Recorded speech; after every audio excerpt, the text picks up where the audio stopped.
2 days ago on November the 1st, we had our first proper hard frost. Yesterday when I went out in the car, I had a 45-mile drive out to a place called Waltham Abbey, and when I came back and I parked the car, it dumped its guts on my drive. This has come out the front of the car, so I'm going to have to find out what's caused this. Well, looking down into the engine,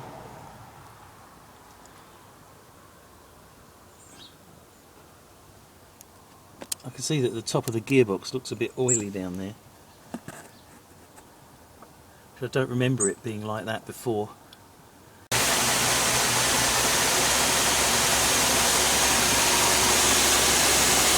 Well, that's the engine running from absolutely cold, and it sounds really smooth. No ticking, no unnatural noises. Look to wonder what it was.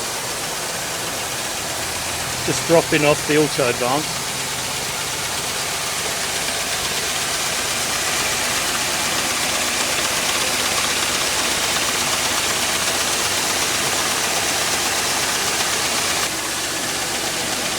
I'll tell you what though,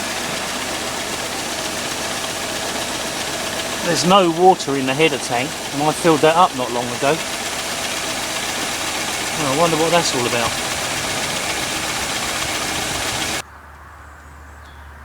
Problem I've had on this car before, 2 years ago, was that the water pump started leaking and the gasket had failed, and you can just see down there, that's the gasket that I made, and I'm wondering now, as that failed as well, it was a real hard cold snap that made it stop working last time. I'm going to fill it back up with water and check that out. This is the filler cap, and it's actually a real devil to get off. You undo it to that point there,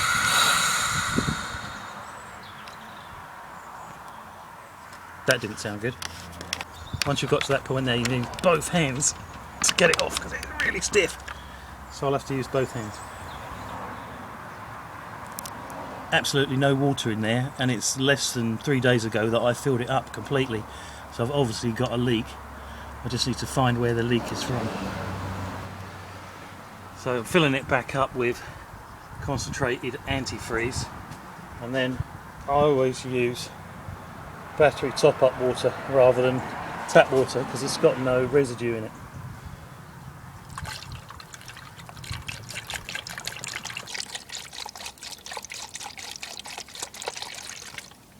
Right, that's completely full up now.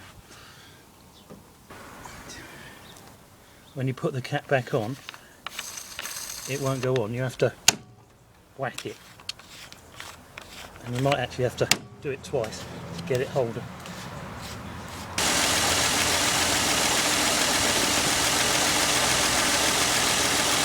Well, I just filled that up to max, and it's already dropped down below minimum as soon as I started the car, so it sucked it down into somewhere, and it must be getting out somewhere. I just need to find where. Looking under the car, this is the plastic trim here. You can see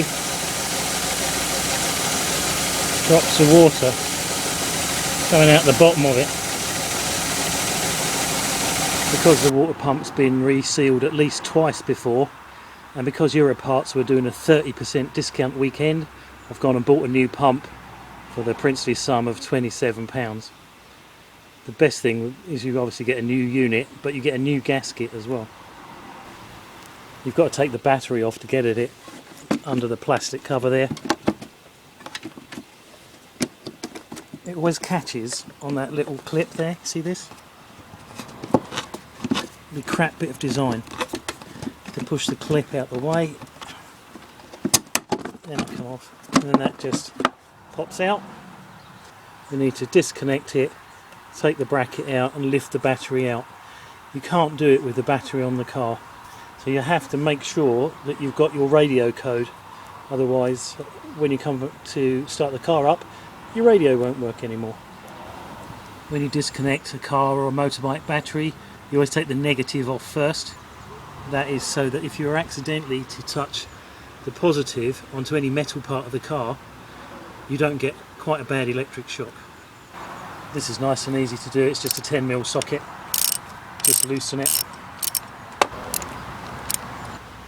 The battery bracket is also a 10mm socket, so it doesn't take too long to get that off either. You only need to take the front part off, which then drops forward, and then the bracket you can just drop out the way out the back, and then you can lift this out. Make sure all the cables are out the way, and you just need to use both hands because they're really heavy. Also at the back of the battery there's this connection here, so when you lift the battery up you have to make sure that that's been disconnected. The battery sits in this plastic bucket, and the overflow pipe, which is there, runs down the side of it, under the underside, and then down into the car, down there.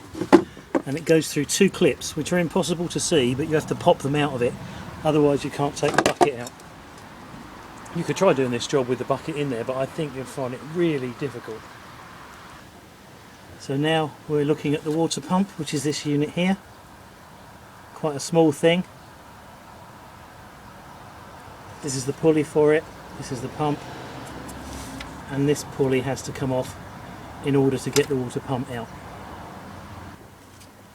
Well, that's quite stiff. I've just turned this like one turn, but it's given me enough movement in it to be able to take the belt off.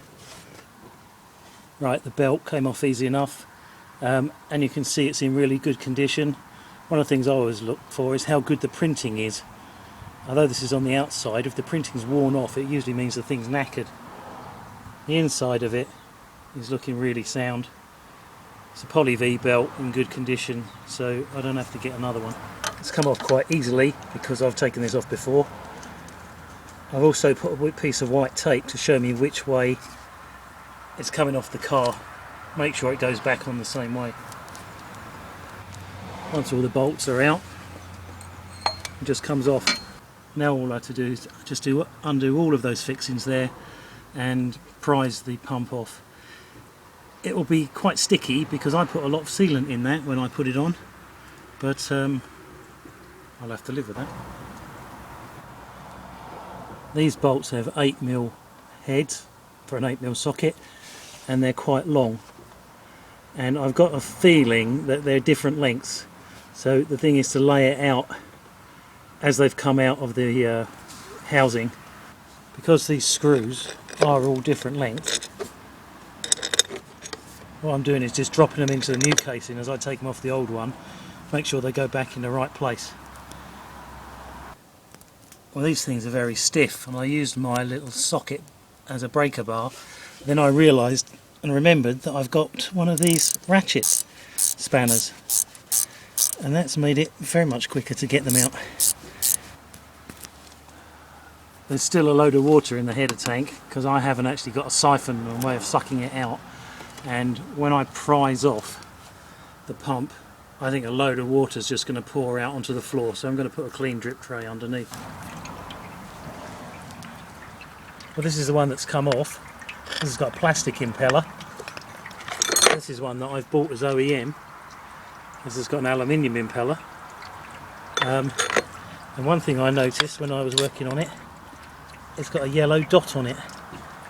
And those are the dots that reclamation yards who sell your second-hand parts put on their parts to prove that they belong to them. So I reckon that's a second-hand part. This is a used Stanley blade with a bit of tape wrapped around it so I don't cut myself, and you can just use that to scrape the surface back, get it nice and clean without actually cutting into it, because if you put a slot in it, it will leak. So I need to go around and get all this crap off, making sure not to inject any of it into the engine, and then I can put the new one back on. Right, I've scraped it all clean. I've then gone over it with wire wool. I've washed it all out to make sure there aren't any bits in it, and I've then cleaned it with white spirit. The pump comes with a brand new gasket, so I'm just going to bang that straight on. The light's starting to fail now and I need to finish this job.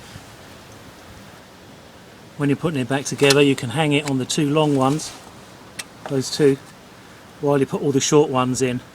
I'm going to copper ease everything to make sure that it goes in nice and easy, and if I ever have to do this again, it comes apart nice and easy. I've got them all done up hand tight, and now I'm going to tighten them up by going across from one to here, to here, to here, to here, to here, here to here, so it's nice and flat and there's no chance of warping. Right, I put the pulley back on using my indicator so that it goes in exactly the same way, and I put the belt back on. I cleaned everything to make sure there's no grime on it. A tip is to put it on the sprung wheel first, bring it up to the water pump, and then pop it onto the top by pulling the sprung wheel up at the same time. Otherwise it is a real bugger to get that back on. Doing it that way is actually really easy. When you put the bucket back, this pipe has to go down beneath this bracket and down to the bottom of the car. It is actually easier just to get under the car and clip it into its clips rather than try and do it from the top. Make sure you put this little connector back in. I have no idea what that does, it just seems to be a blanking holder for it. And then this is the overflow breather pipe. Make sure that's well proud, otherwise when you try to put it back it will not go back on the battery. Get it nice and proud like that. Right, the battery's back on, screwed down on both sides and correctly located. The breather's back in. The little electrical thing at the back's in. Positive is on the positive terminal, done up well. Negative is on the negative terminal, done up well. And as soon as you connect it, you hear the door locks click. Now, that level is quite low, so we'll fill that up before we turn the engine over. I will turn the car over and suck the water through.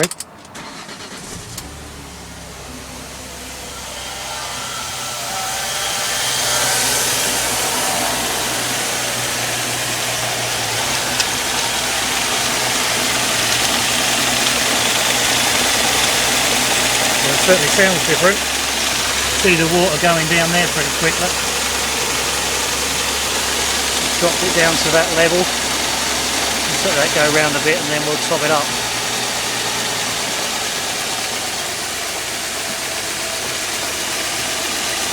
So the advance has dropped off again.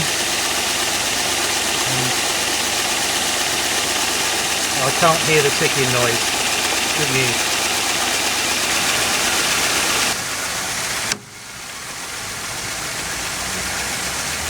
Well, I haven't got time to test it. It's going to be dark in 10 minutes.